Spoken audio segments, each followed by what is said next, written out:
est encore proclamé en ce lieu. Nous sommes ici, Seigneur, non pas par notre volonté, mais parce que tu l'as voulu. Et c'est pour cela que ce que nous allons faire en ce lieu ne soit pas par notre volonté, mais fais en sorte, ô Éternel, que ce soit pour te glorifier, pour t'exalter et pour te célébrer. Gloire à l'agneau qui est au-dessus de toute situation. Seigneur, nous croyons en la grâce divine. Nous croyons en la provision divine. Nous croyons en ta puissante main qui se lève chaque jour pour nous délivrer. Voici ton peuple à qui je vais m'adresser ce matin. Seigneur, je veux par ta grâce et nous voudrions par ta faveur que tu nous assistes pendant ce moment d'enseignement. Donne gloire à ton nom. Élève davantage ton nom. Et que ton nom soit glorifié pour toujours. Que quelqu'un acclame puissamment le Seigneur en démontrant son amour pour le Seigneur, en glorifiant le Seigneur. Alléluia, acclame encore.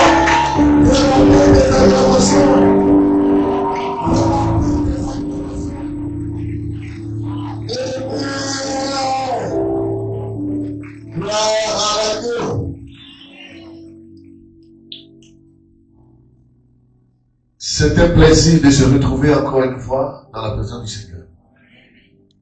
Bien-aimés frères et sœurs, je crois que le prophète a élevé déjà la voix. Nous avons prié pour l'évangéliste Junior. Amen.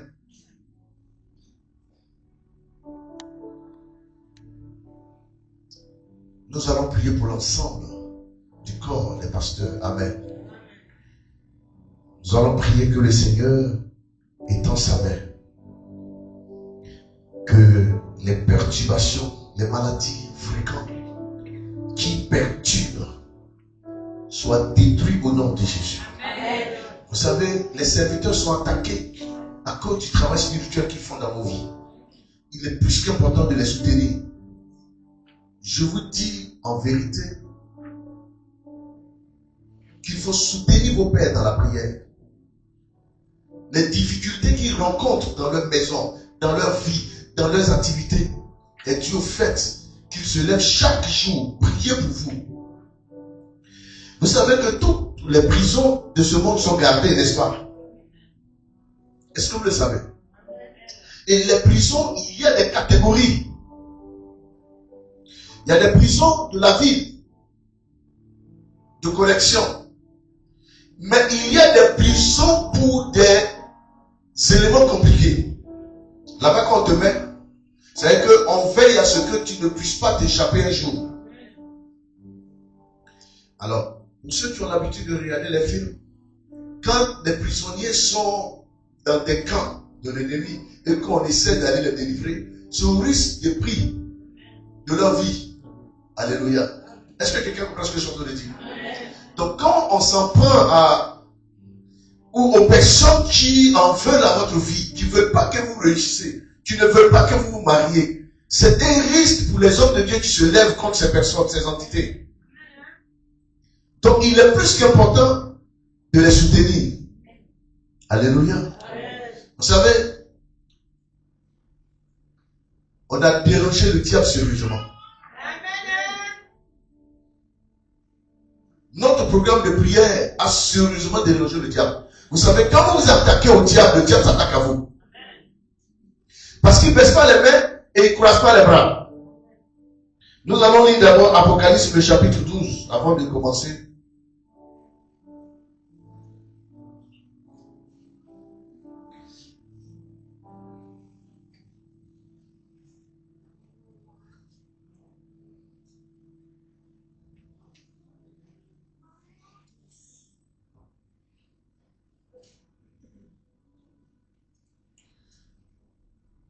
Oui. Qui a la lecture?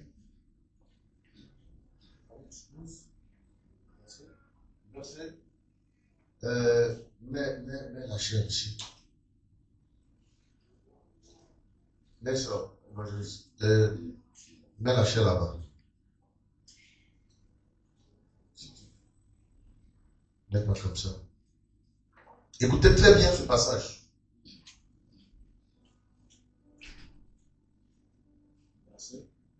Verset 7. Apocalypse 12, verset 7. Et il y eut une guerre dans le ciel. Il y eut quoi? Une guerre dans le ciel. Il a eu l'amusement? Non. Il y eut quoi? Une guerre. Une guerre dans le ciel. Oui. Michael et ses anges combattirent contre le dragon. Michael et ses anges combattirent contre qui? Le dragon. Oui, et qu'est-ce qui s'est passé? Le dragon a fui? Et le dragon et ses anges combattirent. Il a fui? Non. Alléluia. Vous savez, il y aura toujours de la résistance. Toujours. Même quelqu'un que vous pouvez frapper naturellement, à force de le frapper, un jour il va se dresser contre vous. Amen. Donc l'opposition se manifestera un jour parce que la personne en aura marre. Amen. Donc à plus forte raison, la Bible dit que le diable qui a été combattu n'a pas croisé les bras, n'a pas croisé les mains, mais il s'est levé et lui aussi et ses anges ont combattu. C'est parce qu'ils n'ont pas été trouvés les plus forts. Poursuivre cela, il dit quoi? Mais ils ne furent pas plus forts. Mais il ne fut pas plus fort. Et leur place ne fut plus trouvée dans le ciel. Bien aimé, écoutez-moi. Le démon qui est dans ta famille partira si seulement tu deviens plus fort. Amen. Quelqu'un comprend? Parce que dans un combat, dans une guerre, c'est le plus faible qui replie. Mais pour qu'il y ait plus faible, il faut que le rapport de force soit supérieur. Alléluia. Il faut que celui avec qui tu combats, tu aies une capacité supérieure sur cette personne ou sur cet esprit. Sinon, ne crois pas que le diable ou le sorcier dira j'étais trop maltraité, je te donne ta liberté. Même l'indépendance dans ce monde, les hommes ont lutté pour l'avoir. Et c'est ce que nous continuons de voir. Malgré que le président Ibrahim Traoré se bat, mais les terroristes sont toujours armés. Alléluia. Pourquoi? Parce qu'il y a un problème d'intérêt. Quel est l'intérêt qui est dans ta vie que l'ennemi a? Quel est l'intérêt que toi aussi tu veux protéger? Frère, pour des questions d'intérêt, les gens vont mourir. Quelqu'un n'a pas compris ce que je suis en train de dire. Des gens sont prêts à mourir pour des questions d'intérêt. C'est vous qui blaguez. C'est vous quand vous dites prier, venez à l'église, vous négligez. Mais pour votre destruction, le diable est capable de ne pas dormir. Parce qu'il est prêt à vous détruire. Et tout ce qu'il fera, ou il aura à sa possession pour vous détruire, il le manifestera. Voilà pourquoi on vous apprend que dans le monde dans lequel nous sommes, nous menons une guerre, mais contre les puissants des ténèbres. Éphésiens le chapitre 6, le verset, la Bible a dit, vous n'avez pas à lutter. Dans notre version, vous n'avez pas à combattre. Donc ça veut dire que dans la vie des chrétiens, il y a une lutte continuelle. Ou continue, une lutte qui s'acharne contre vous. Mais c'est à vous de vous défendre. Parce que le diable veut vous détruire. Et ça, il ne faut pas qu'on vous gagne. Il ne faut pas qu'on vous dise autre chose. Il faut que vous soyez persévérants. Je vous dis la vérité. Quand le Christ a été ressuscité, s'il était resté encore et qu'il n'était pas allé au ciel, jusqu'aujourd'hui on continuerait de le combattre. La preuve en est que même ses élèves, ses enfants, ses disciples sont combattus. Sachant qui est ce véritable Dieu. Frère, le diable n'est pas là pour plaisanter. Donc si tu étais dans une posture d'amusement ou de plaisanterie, il faut prendre une résolution et changer de comportement. change de manière de voir les choses spirituelles. Alléluia. Alléluia. Amen. Il faut changer ta façon de voir les choses spirituellement. Le diable ne plaisante pas. Le diable ne plaisante pas. Et quand les gens ont leur intérêt dans votre vie et qu'ils ne veulent pas laisser, frère, ils sont prêts à mourir pour ça. Est-ce que toi, tu es prêt à mourir en défendant ta vie, en défendant ta famille ou les intérêts? Frère, l'affaire là, ce n'est pas une affaire de ton pasteur. C'est toi-même premièrement ton affaire. Amen. Et il faut que tu réalises que si tu ne te lèves pas, personne ne se lèvera pour toi. C'est en ce moment que tu vas prendre le courage de te lever. Nous allons faire une très longue lecture. Ce n'était pas là mon message, mais c'est pour vous encourager à comprendre que nous sommes en guerre contre l'ennemi. Prenez Genèse, le chapitre 26.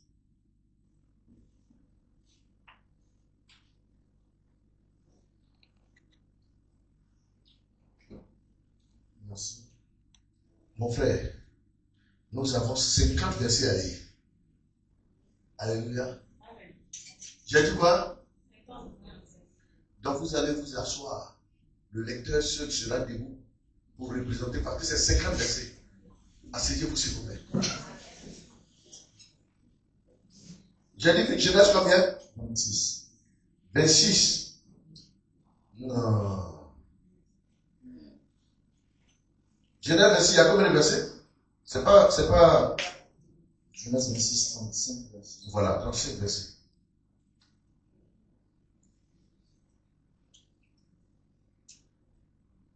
Des personnes m'ont appelé pour s'excuser à cause de leur absence. Mais je crois que de là où ils sont, je crois qu'ils nous suivent sur notre direct. Et je crois que le Seigneur fera en sorte que nous soyons dans la même grâce ce matin. Amen. Dis Amen bien. Amen.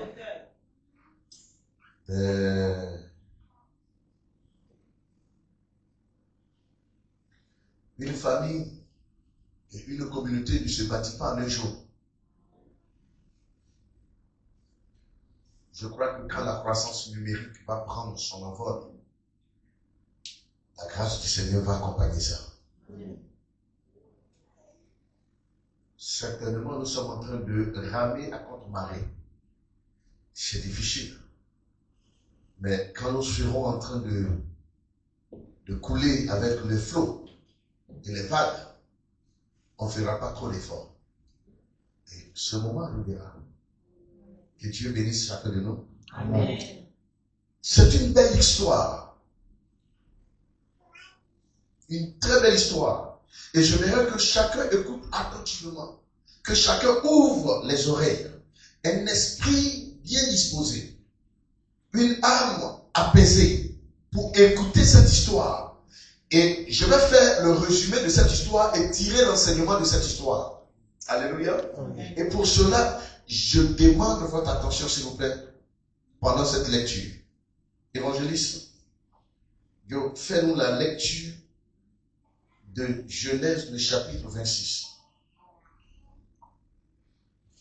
Genèse chapitre 26, à partir du premier verset. Il y eut une famine dans le pays. Outre la première famine qui eut lieu dans le temps d'Abraham. Et Isaac alla vers Abimelech, roi des Philistins, à Guérar. L'Éternel lui apparut et dit, ne descends pas en Égypte, demeure dans le pays que je te dirai. Séjourne dans ce pays-ci, je serai avec toi et je te bénirai, car je donnerai tous ces contrées à toi et à ta postérité. Et je tiendrai le serment que j'ai fait à Abraham, ton père. Je multiplierai ta postérité comme les étoiles du ciel. Je donnerai à ta postérité tous ces contrées et toutes ces nations de la terre seront bénies en ta postérité. Parce qu'Abraham a obéi à ma voix et qu'il a observé mes ordres, mes commandements, mes statuts et mes lois. Et Isaac resta à Guérar. Lorsque les gens du lieu faisaient faisait des questions sur sa femme, il disait, c'est ma sœur, car il craignait en disant, ma femme, que les gens du lieu ne le tuent pas, parce que Rebecca était belle de figure. Comme son séjour se prolongeait, il arriva à Abimelech, roi de Philistins. Regardant par la fenêtre, vit Isaac qui plaisantait avec Rebecca sa femme. Abimelech fit appel à Isaac et dit, certainement c'est ta femme. Comment as-tu pu dire c'est ma sœur? Isaac lui répondit, j'ai parlé ainsi de peur de mourir à cause d'elle. Et Abimelech dit, qu'est-ce que tu nous as fait? Peu s'en est fallu que quelqu'un du peuple n'ait couché avec ta femme, et tu nous aurais rendus coupables. Alors Abimelech fit cette ordonnance pour tout le peuple. Celui qui touchera à cet homme ou à sa femme sera mis à mort. Isaac sema dans ce pays, et il recueillit cette année le centuple, car l'Éternel le bénit. Verset 13. Cet homme devient riche, et il alla s'enrichir de plus en plus jusqu'à ce qu'il devienne fort riche. Il avait des troupeaux de menu bétail et des troupeaux de gros bétail, et un grand nombre de serviteurs. Aussi les Philistins lui portaient envie. Tous les puits qu'avaient creusés les serviteurs de son père, du temps d'Abraham, son père, les Philistins les comblèrent et les remplirent de poussière. Et Abimelech dit à Isaac, va-t'en de chez nous, car tu es beaucoup plus puissant que nous. Isaac partit de là et campa dans la vallée de Guérar, où il s'établit. Isaac creusa de nouveau des puits d'eau qu'avait creusé du temps d'Abraham son père, et qu'avaient comblé les Philistins après la mort d'Abraham. Il leur donna les mêmes noms que son père leur avait donnés. Verset 19. Le serviteur d'Isaac creusait encore dans la vallée, et il trouvait un puits d'eau vive. Les bergers de Guérar querellaient les bergers d'Isaac en disant, l'eau est à nous, et il donna au puits le nom de d'Ézek, parce qu'il s'était disputé avec lui. Verset 21. Ces serviteurs creusaient un autre puits, au sujet duquel on chercha aussi une querelle, et il l'appela Sitna. Il se transporta de là et creusa un autre puits pour lequel on ne chercha pas querelle, et il l'appela Rehoboth. Car, dit-il, l'Éternel nous a maintenant mis au large, et nous prospérerons de ce pays. Verset 23. Il remonta de là à Beer-Sheba. L'Éternel lui apparut dans la nuit et dit, je suis le Dieu d'Abraham, ton père. Ne crains point, car je suis avec toi. Je te bénirai et je multiplierai ta postérité à cause d'Abraham mon serviteur. Il bâtit là un autel, invoqua le nom de l'Éternel, et il dressa sa tente. Et les serviteurs d'Isaac y creusèrent un puits. Abimelech vint de Guérar auprès de lui, avec Ahuzat, son ami, et Picol, chef de son armée. Isaac leur dit, pourquoi venez-vous vers moi, puisque vous me haïssez, et que vous m'avez renvoyé de chez vous? Il répondit, nous voyons que l'Éternel est avec toi. C'est pourquoi nous disons qu'il y ait un serment entre nous et toi, et que nous faisions alliance avec toi. Je jure que tu ne feras aucun mal. De même que nous ne t'avons point maltraité, que nous ne t'avons fait seulement du bien, et que nous t'avons laissé partir en paix. Reprends ça. Verset 29. Je jure que tu ne nous feras aucun mal. De même que nous t'avons point Nous ne t'avons point maltraité, que nous ne t'avons fait seulement du bien. Et que nous t'avons fait seulement du bien. Ici, c'est que nous ne t'avons fait seulement du bien. Et bien que... Ah, c'est dans la version là-bas. Oui. D'accord. Et que nous t'avons laissé partir en paix. Tu es maintenant béni de l'Éternel. Isaac leur fit un festin, et ils mangèrent et burent. Verset 31. Ils se levèrent de bon matin et se lièrent l'un à l'autre par un serment. Isaac les laissa partir et ils les quittèrent en paix. Ce même jour, les serviteurs d'Isaac vinrent lui parler du puits qu'il creusait. Et ils dirent, nous avons trouvé de l'eau. Et il l'appela Shiba. C'est pourquoi on a donné à la ville le nom de Beer-Shiba jusqu'à ce jour. Ésaü, âgé de 40 ans. Amen. Amen. On acclame le Seigneur pour sa parole.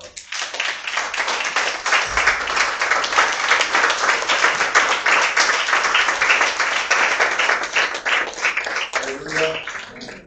On acclame le Seigneur pour sa parole.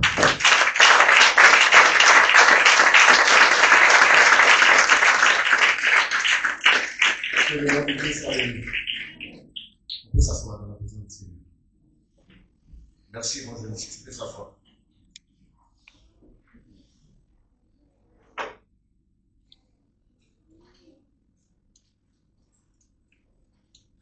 Qui a compris l'histoire?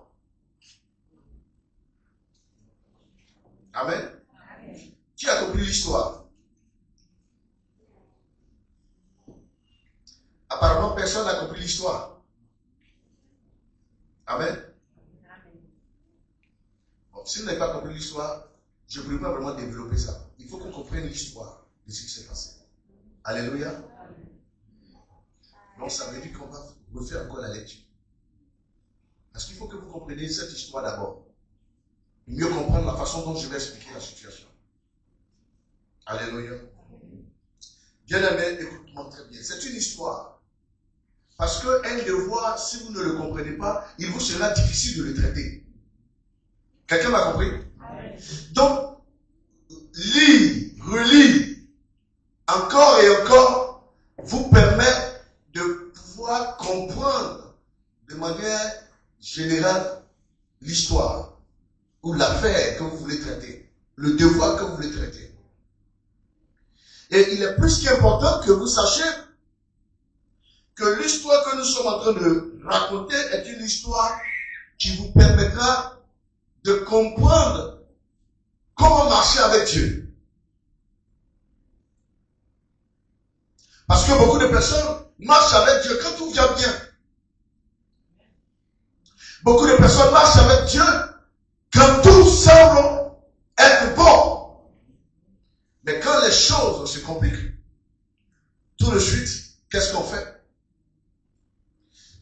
On se dit non, il faut bien que je m'assoie un peu pour voir, pour réfléchir. Et beaucoup de personnes raisonnent comme ça. Quand les situations sont difficiles, c'est là que l'homme doit se lever dans la prière. Mais malheureusement, c'est là que les gens faiblissent. Quelles sont les raisons? Cette histoire est une histoire qui va se passer dans un pays qu'on appelle Guéra. Et ce pays était habité par les Philistins, des ennemis jurés d'Israël. Alléluia. Et la Bible dit qu'il y eut une famine dans le pays d'Out. La première famine qui eut du temps d'Abraham. Et Isaac alla vers Abimelech, roi des Philistins, à Guéra. L'Éternel lui apparut et dit, ne descends pas en Égypte. Demeure dans ce pays que je te dirai. Séjourne dans ce pays-ci. Je serai avec toi. Je te bénirai. Car je donnerai toutes ces contrées à toi et à ta postérité. Je tiendrai, alléluia, le serment que j'ai fait à Abraham ton père. Je multiplierai ta postérité comme les étoiles du ciel et je donnerai à ta postérité toutes ces contrées. Et toutes les nations de la terre seront bénies en ta postérité. parce que Abraham a obéi à ma voix et qu'il a observé mes ordres, mes commandements, mes statuts et mes lois. Et Isaac resta à Guérar. Lorsque les gens du lieu faisaient des questions sur sa femme, il dit, c'est ma sœur.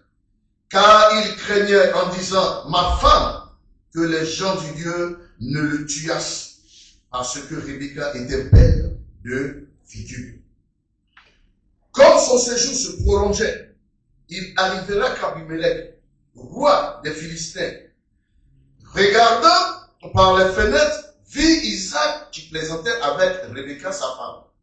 Abimelech fit appeler Isaac et dit, certainement c'est ta femme. Comment as-tu dit, c'est ma sœur?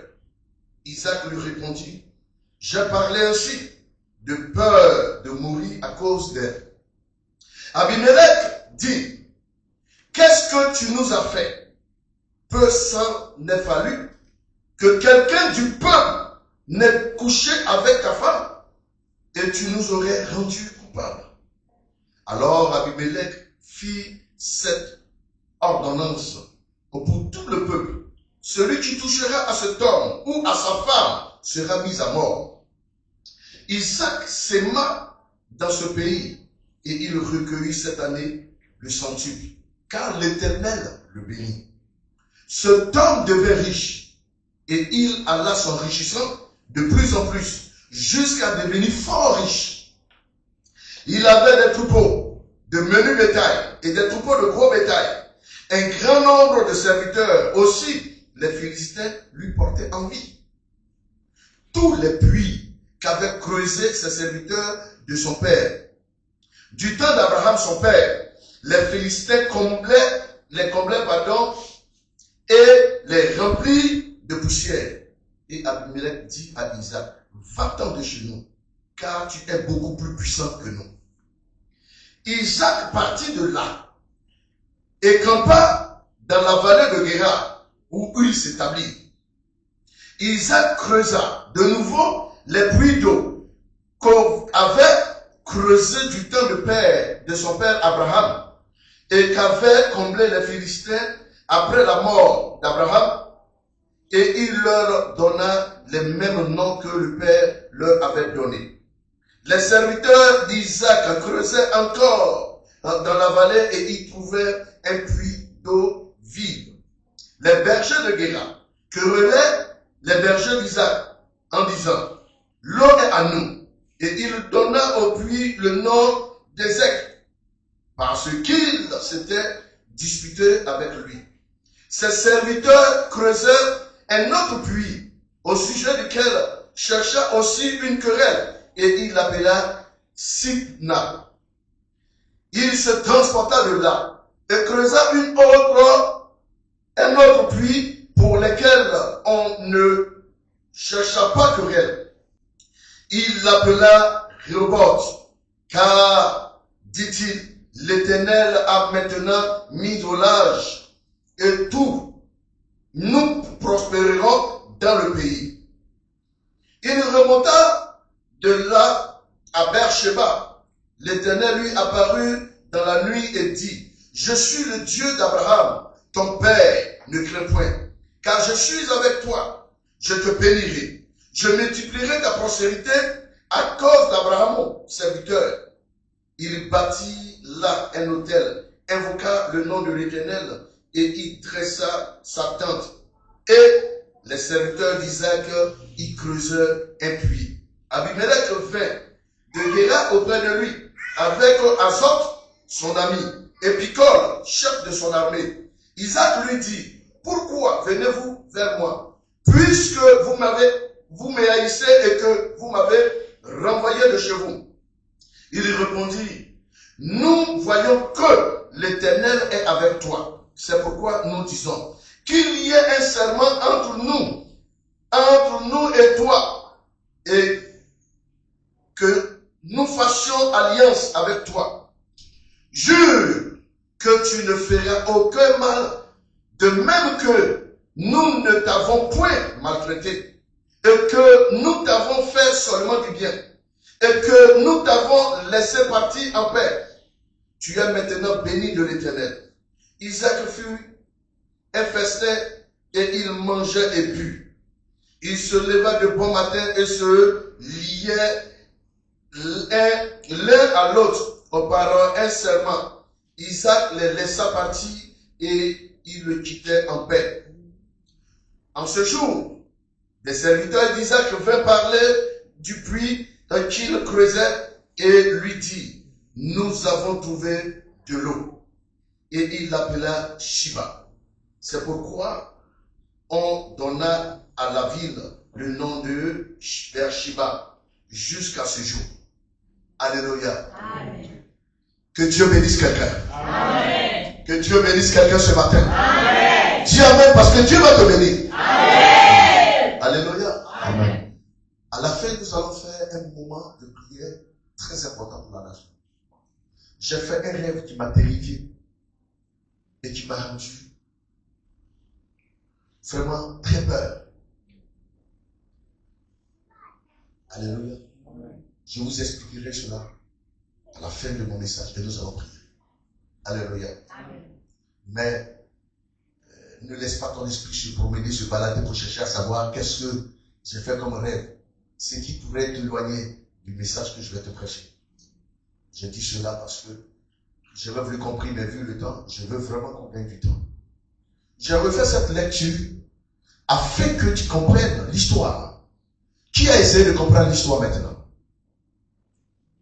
Certainement, pour la deuxième fois, peut-être une troisième fois, une quatrième fois, mais je vais t'expliquer, tu vas mieux comprendre encore. Alléluia. Bien-aimé, Genèse, le chapitre 26 est une histoire qui est racontée par le narrateur qui explique ce qui s'est passé dans cette ville concernant qui? Isaac. Isaac était le fils d'Abraham et Aguéra, son père, avait séjourné. À cette époque, il y eut une famine et dans cette famine, le fils va chercher à immigrer, le père va chercher à immigrer où? En Égypte. Il va aller en Égypte pour une vie meilleure. Vous savez, l'immigration, c'est la situation difficile. Les situations compliquées qui font que les jeunes gens quittent. Vous comprenez? Avant, c'était pas l'immigration. Quand on quittait pour partir, c'était leur zone rurale. Qu'est-ce qui se passait? La jeunesse fuyait le village pour venir quoi? En ville. Et en ville, il s'est trouvé que les choses se sont compliquées encore. Pourquoi? Parce que certains de nos dirigeants ne faisaient pas l'affaire de la jeunesse. Et les jeunes qui avaient fréquenté et qui avaient eu leur diplôme ne trouvant pas de travail, se sont sentis frustrés. Alors ils ont dit, bon, on est quitté au village, on est venu en ville. Les choses ne marchent pas. Mais si on reste en ville ici, qui va s'occuper de nos parents? Alors, l'idée d'immigrer dans un autre pays plus meilleur, pour avoir une condition de vie plus excellente, a conduit à des personnes de traverser la mer, la Méditerranée. D'autres ont pris l'avion légalement, d'autres par moins frauduleux ont pris les bateaux, d'autres sont morts. Mais est-ce que cela a freiné? Non. Cela continue d'amener les gens à aller encore et encore. Pourquoi? Parce que ils ont besoin d'une vie meilleure. Les gens se battent, c'est pour changer les conditions. Les gens vont faire des travaux, même compliqués et difficiles. Pourquoi? Parce qu'il faut manger. Il faut payer sa maison. Il faut scolariser les enfants. Donc, les défis à relever sont énormes. Sachez que souvent, les situations nous amènent à faire ce dont nous ne voulons pas faire dans notre vie. Mais parce que cela oblige. Ce que je vais faire, c'est un résumé, premièrement. Donc, le résumé que je vais faire de tout ce texte, de 30 combien de versets, je vais le faire en 6 parties. Donc, premièrement, la famine et l'immigration. Alléluia. Le chapitre a commencé par une famine dans le pays. La Bible dit une famine outre que celle qu'a vécu Abraham. Donc, il y a eu la famine au temps d'Abraham et il y a eu une autre famine au temps de qui? Isaac, son fils. Et cette fois-ci, quand cette famine arrive, elle est encore plus pénible. Mais il avait à l'idée de retourner et d'aller où? En Égypte. Lorsque le Seigneur va lui apparaître et lui dit, Isaac, ne descends pas en Égypte comme ton père l'a fait. Amen. Donc, ce qui poussa à Isaac, et Isaac a envisagé de se rendre en Égypte, comme l'avait fait autrefois son père, Abraham. Cependant, Dieu lui ordonne de rester dans le pays de Guéra. Amen. Donc c'est Dieu qui vient vous dire à Isaac, n'y va pas, reste. Amen. Deuxième partie, promesse de Dieu. Dieu réaffirme les promesses faites à Abraham en promettant à Isaac que sa descendance sera bénie et qu'il héritera du pays. Alléluia. Voici, je suis en train de résumer maintenant cette lecture que nous avons faite. Amen. Après, nous allons tirer les enseignements qui sont dedans. Il y a une deuxième, troisième chose qui s'est passée. Conflit avec les Philistins. Dans ce passage. Isaac s'installa à Guéra et, par crainte, il prétend que Sarah et Rebecca, sa femme, est sa sœur. Cela entraîne des confusions et des complications plus tard avec le roi Abimelech, qui découvre la vérité et ensuite dit à Isaac de quitter son pays. Amen. Quatrièmement, nous allons voir dans ce passage bénédiction et prospérité. Malgré les conflits, Isaac prospère et devient très riche. Ce qui suscite l'envie des Philistins. Ils finissent par le chasser, mais Isaac continue de creuser des puits et finit par trouver de l'eau. Rencontre avec Dieu dans ce passage. Quelqu'un comprend? Dieu apparaît à Isaac et lui promet de le bénir. Isaac construit un autel et invoqua le nom de l'Éternel. Sixième paragraphe, alliance. Alléluia. Dis alliance. Alliance. Alliance avec Abimelech. Finalement, Abimelech vint à Isaac pour établir une alliance, reconnaissant que Dieu est avec lui. Ça, c'est le résumé de la lecture que nous avons faite. Alléluia. Je sais que beaucoup de personnes, certainement, n'ont pas eu un sommeil facile hier. Donc, les yeux s'alourdissent. Faites l'effort de ne pas dormir. Parce que ce message vous conseille. Vous voyez, Dieu demande à Isaac de ne pas descendre en Égypte. Alors que nous voyons la situation qui se passe est une situation très compliquée. Il y avait quoi comme complication? La famille. Alléluia. Même dans nos villages, des gens savent que quand il y a une famille très compliquée dans le village, on va souvent dans d'autres villages pour chercher de quoi manger, pour travailler, pour revenir avec ça, nourrir notre famille.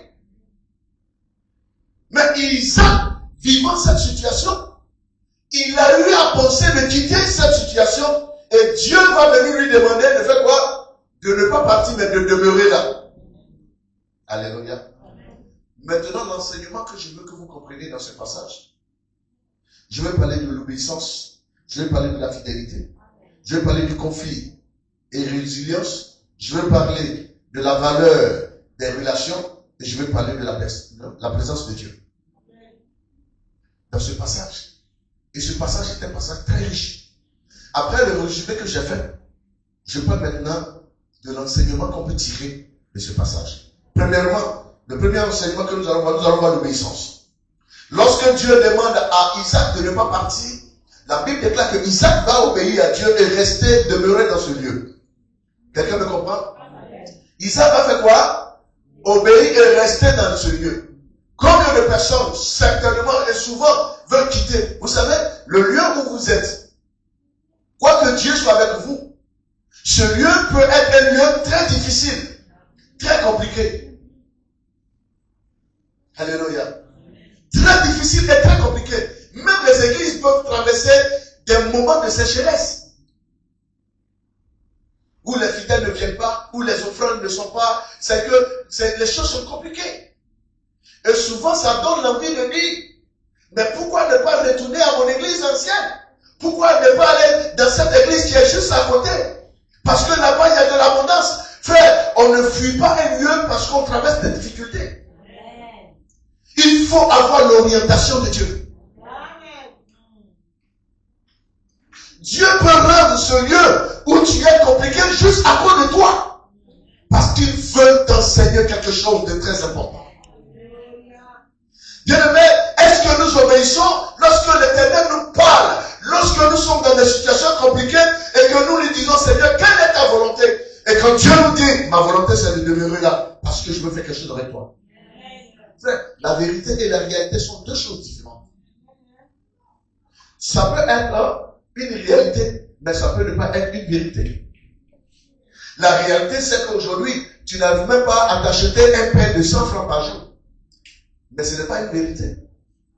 Parce que la vérité, elle est absolue. Alors que la réalité peut être un temps circonstanciel. Mais en vérité, c'est que devant, les choses peuvent changer. Donc ta situation présente ne définit pas ton avenir. Ne détermine pas ce que tu seras demain. La réalité, c'est ce que tu vis. Personne ne le conteste parce que c'est ce que tu vis. Mais en vérité, c'est qu'il y a une promesse sur ta vie. Et cette promesse s'accomplira. Alléluia. Alléluia. Alléluia. Bien-aimés frères et sœurs, écoutez-moi très bien. Écoutez-moi très bien. La Bible dit, Isaac choisit d'obéir à l'instruction de Dieu, de rester à Guérar, même si cela va à l'encontre de son instinct de fuir la famine. Est-ce que quelqu'un comprend? Il avait son projet de fuir, mais ce que Dieu vient lui dire est contraire à son aspiration, est contraire à ce qu'il désire faire. Vous voyez, souvent, vous avez envie de faire quelque chose qui vous tient à cœur, mais la volonté de Dieu peut venir contrarier cela. Et comme la décision, elle est tellement forte en vous, vous croirez que la voix qui vous parle n'est pas la voix de Dieu. Rien de moi Satan. Oh, est-ce que Dieu peut faire ça? Frère, tu ne connais pas Dieu. Alléluia. Un monsieur très prospère, riche, qui n'enviait personne. Il était l'homme le plus puissant du monde. Il s'appelait qui? Job. Mais un matin, Dieu va prendre des décisions qui n'ont rien à voir avec lui. Ni parce qu'il avait péché, ni parce qu'il avait désobéi. Mais c'était des décisions contraires à sa vie de noblesse, sa vie bombante, sa vie de joie, sa vie de gloire. Alléluia. Il respirait l'honneur. Et la Bible dit qu'il était le plus considéré de tous ceux de l'Orient. Sa vie va chambouler un matin, bouleversée, renversée, secouée, et même les petites grâces qui encore restaient sont tombées au point où il tombe malade. C'est Dieu qui fait ces choses. Ça, c'était une réalité. Mais la vérité, c'est que c'était Dieu qui était derrière. Dans la réalité, vous pourrez comprendre que ce que vous vivez ou ce que vous traversez vient du diable. Parce que vous ne supportez pas. Et parce que comme Dieu est un Dieu miséricordieux et bon, vous ne pouvez pas imaginer qu'il est derrière ça. Comment Dieu peut laisser souffrir ces enfants comme ça? Voici comment des questions suscitent vraiment des réactions. Souvent, quand je regarde ça, je me dis, waouh!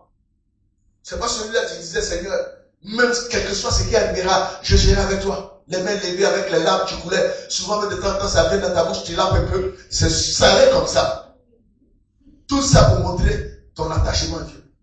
Mais il suffit d'une petite épreuve. Frère, tu maudis Dieu dans ton cœur. Tu maudis les pasteurs. Tu maudis même les frères qui sont à côté de toi. Quand quelqu'un te dit, ma soeur, viens à l'église, votre Dieu là même les fait quoi pour les gens? Si c'était chez le Gaga que j'étais parti depuis là, mon problème était résolu. Frère, la fin de ce ganga-là, tu ne connais pas. Moi, je t'encourage à partir. Alléluia. Frère seulement. La Bible dit la fin d'une chose vaut mieux que son commencement. Parce que j'étais trop encouragé de rester, tu murmures, de rester, tu murmures. Mais la fin, le ganga, quand il a fini de faire, il dit c'est en janvier 2026, à minuit. Il te dit ça.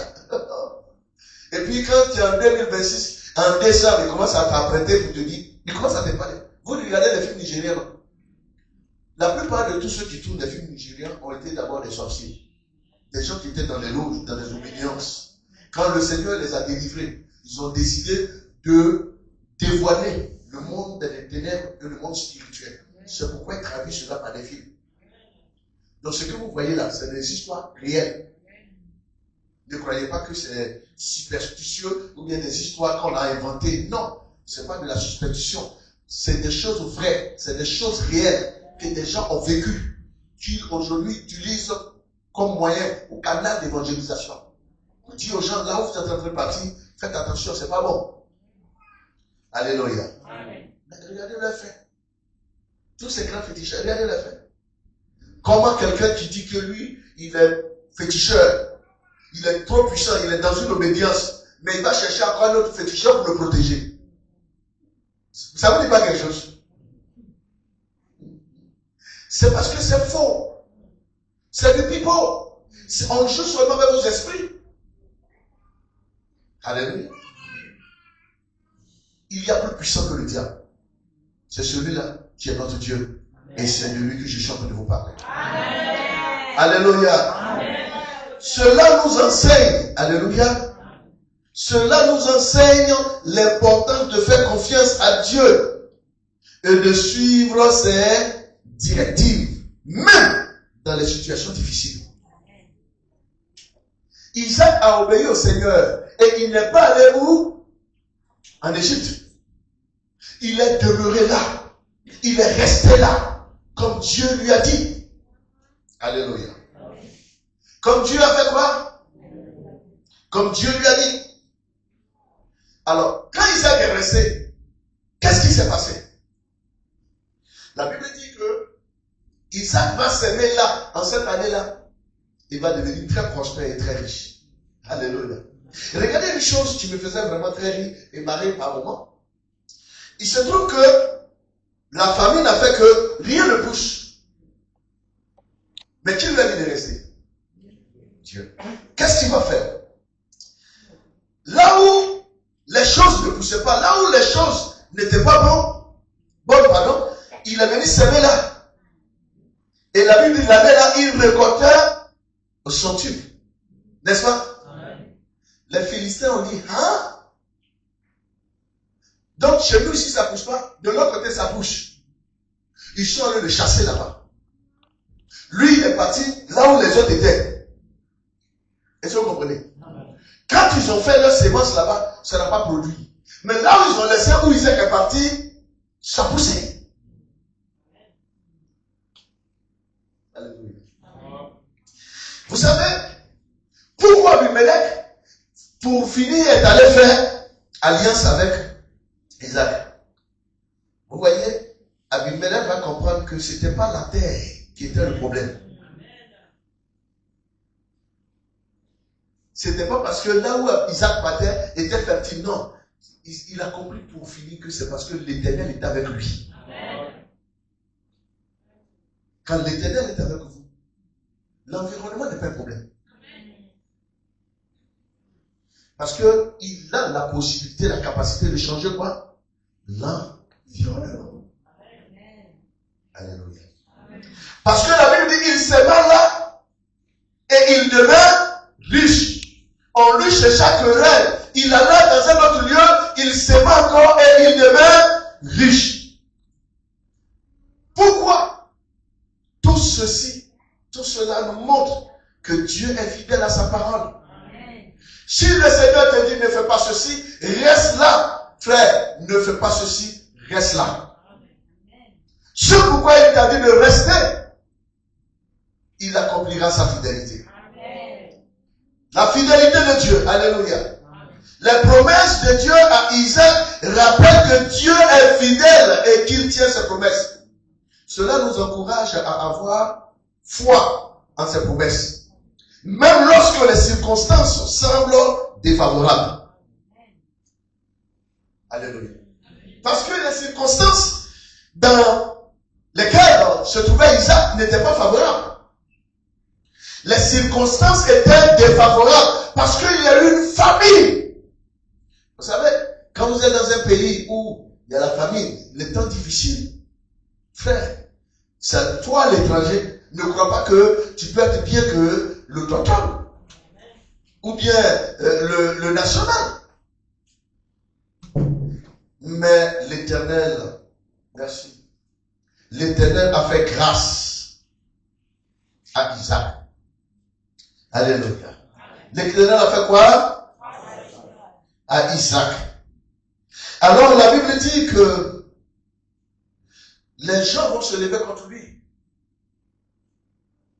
Là maintenant je veux parler des conflits et la résilience. C'est quoi la résilience? C'est quoi un conflit? Un conflit, c'est des mésententes qui s'installent entre deux personnes et qui créent des animosités, qui créent des parables, au point où il n'y a pas d'entente. Alléluia.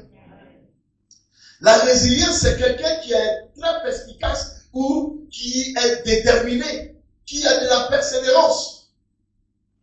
Alléluia. Qui ne fléchit pas, qui ne raccroche pas, qui a du courage. Les conflits qu'Isaac rencontre avec les Philistins illustrent que dans la vie, alléluia, il peut avoir des défis à relever. Il peut avoir des difficultés qu'on peut vivre. Alléluia. Alléluia. Est-ce que quelqu'un comprend? Cependant, sa résilience et sa capacité à continuer à chercher des solutions, comme creuser de nouveau des puits, montrant l'importance de persévérer face à l'adversité. La Bible dit qu'à un moment donné, quand il partait creuser les puits de son père, et qu'il donnait même les mêmes noms de son père, parce que quand il était là, il était dans le champ de son père. Et le puits que son père avait creusé, que les gens avaient bouché, regardez la méchanceté des gens. Nous sommes dans une famille. Est-ce que quelqu'un comprend? Nous sommes dans une famille, ça veut dire qu'il n'y a plus d'eau. N'est-ce pas? Ça veut dire qu'il n'y a pas à manger. Mais quelqu'un cultive, ça marche pour lui. Au lieu de venir quoi? Demander, on préfère le chasser. Est-ce que vous comprenez? Vous voyez le monde dans lequel nous sommes. Bon, il n'y a pas l'eau. Quelqu'un est parti creuser de l'eau, et puis, il y a eu l'eau. Mais qu'est-ce qu'on fait dans ce moment difficile? Hein? On s'allie à la personne et on essaie de négocier. N'est-ce pas? Il m'est arrivé de voir souvent mes enfants passer avec des bidons d'eau. Il dit, mais vous allez puiser l'eau. Non, papa, ça va. Il dit, mais rentrez plus de l'eau ici, vous allez partir à la maison. Mais, au lieu que les gens viennent dire, hey, mais l'étranger a trouvé de l'eau. Mais frère, est-ce qu'on peut venir puiser un peu? Non, il faut qu'on garde ça. La Bible dit qu'ils sont allés prendre le sac pour venir quoi? Remplir le puits. Est-ce que vous voyez la méchanceté de l'homme? Est-ce que vous voyez ce qu'on appelle la sorcellerie? Il y a un problème d'eau dans le pays. Vous creusez tout le puits, vous n'avez pas d'eau. Maintenant, quelqu'un a creusé, il a trouvé l'eau. Au lieu de venir dire, mais mon frère, est-ce qu'on peut avoir un peu d'eau? Non, il faut qu'on bouche ça. Mais c'est ce que nous voyons. Deux sœurs, l'enfant de l'autre a réussi. Pour l'autre n'a pas réussi. Au lieu de soutenir sa sœur et son fils, pour que son fils puisse lui construire une maison demain, non, il faut qu'il tue ça. Pourquoi elle? Pourquoi lui? Mais c'est ça que Isaac a vécu. La Bible dit, il le querellait et il comblait ses puits de pierre et de sable. Mais la résilience et la persévérance, qu'est-ce que c'est? Il s'est découragé. Beaucoup de personnes se découragent pour peu. Parce qu'on m'a crié dessus, parce qu'on m'a parlé comme ça, parce que je devrais faire ceci, on ne m'a pas permis. Non! Parce qu'on t'a persécuté, c'est là que tu dois encore recommencer. Alléluia. C'est là que tu dois prendre le courage de faire quoi? De recommencer encore. Et à chaque fois qu'on fermait ces puits, la Bible déclare, il creusait à nouveau d'autres puits. Lorsqu'on les chassait quelque part, ils allaient encore s'aimer dans un autre lieu. Frère, les circonstances viendront vous empêcher d'évoluer. Mais vous devrez être persévérant.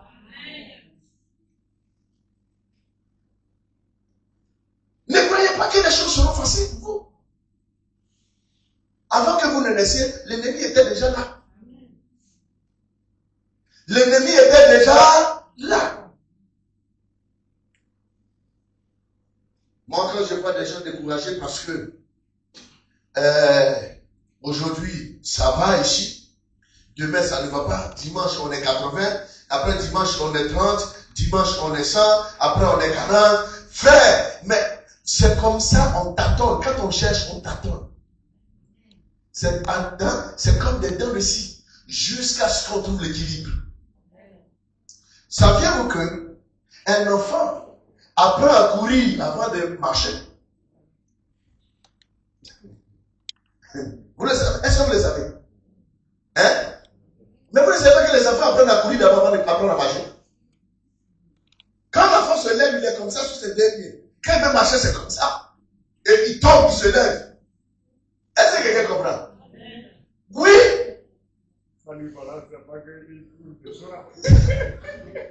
Vous voyez? Mais en vérité, on ne sait pas que l'enfant est en train de courir. Pourquoi? Parce qu'il n'a pas d'équilibre. Mais il court d'abord. L'enfant, alors que c'est quand on a l'équilibre qu'on apprend à courir. Mais l'enfant court d'abord. Il apprend, avant de commencer à se stabiliser, pour marcher, il court d'abord. Alléluia. Pas parce que volontairement il veut courir. Parce qu'il est obligé. Parce qu'il n'a pas d'équilibre.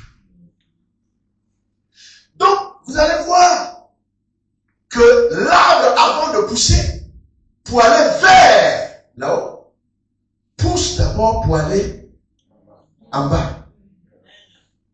C'est racine. Donc, pendant que vous croyez que l'arbre prend du temps pour pousser, c'est pas vrai. L'arbre est en train de pousser, mais pousse d'abord par le bas. C'est comme une maison qu'on veut construire. Avant de monter les murs, il faut d'abord creuser. Il faut d'abord fouiller le sol. Et faire quoi? Le soubassement. Et vous allez voir que le soubassement que vous allez faire, la hauteur de la maison, la résistance de la maison dépend du soubassement. Quelqu'un me comprend? Donc c'est pour cela que vous allez voir que le cocotier et le palmier grandissent pas trop vite. Mais le vent qui déracine le cocotier, c'est pas vos vents du quartier là. C'est que le vent peut se lever au point où le cocotier peut se casser. Mais déterrer le cocotier, frère, je n'ai pas encore vu ce vent-là. Pourquoi? Parce que le cocotier peut être planté ici et ses racines peuvent se retrouver chez le voisin. Donc tout ce qui prend du temps pour grandir, prend du temps pour mourir. Pourquoi? Parce qu'il grandit d'abord par les sous-sols. Il y a un travail qui est au fond qu'on ne voit pas, mais ça se fait. Les gens regardent ce qu'il y a à la surface. Alléluia. Dans le plan de Dieu, il y a ce que vous voyez. Et dans le plan de Dieu, il y a ce que vous ne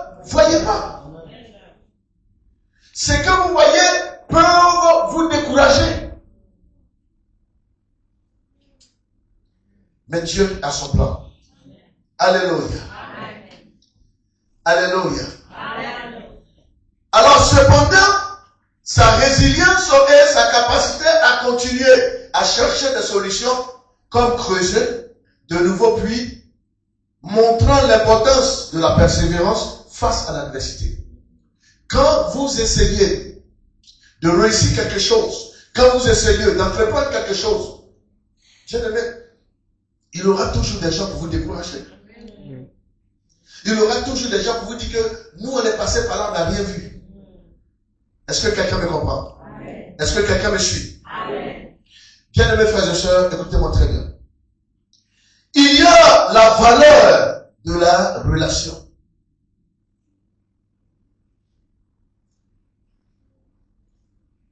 Abimelech et les Philistins, la Bible dit, ont vu qu'ils s'enrichissaient, ils l'ont chassé du lieu. Alléluia. Vous allez voir, souvent, il y a des magasins qui sont là. Dans le quartier, tout le monde passe. Ça remarque ça, ça passe. Tout le monde voit ça, ça passe. Tout le monde voit ça, ça passe. Le jour où toi, tu décides de prendre ce magasin-là, dès que tu commences une petite activité, ça commence à marcher. Et tu payes correctement ton loyer. Et comme ça marche, c'est là que le propriétaire et sa femme, alléluia, vont commencer à dire, la fois dernière, quand tu es venu, on avait discuté, on avait dit 50 000. Mais vraiment, on pense que non, le magasin maintenant, ça fait 100 000. Frère, ils sont en train de te chasser parce qu'ils veulent prendre le lieu. C'est un départ. Quand tu vois ce genre de signe là, c'est qu'il y a, ils sont en train de te pousser. Pourquoi? Parce que ce que tu fais qui marche là, ils se disent que, mais pourquoi nous-mêmes on ne pourrait pas aller au magasin pour faire ça? Alléluia. Mais c'est ce qui s'est passé avec Isaac. La Bible dit qu'il s'enrichissait, sa malance, et s'enrichissait encore plus fort. Et il devient fort riche. Pourquoi Isaac est devenu fort riche? Parce qu'il a écouté Dieu. Au moment où il était en train de décider de partir de ce Dieu, il y avait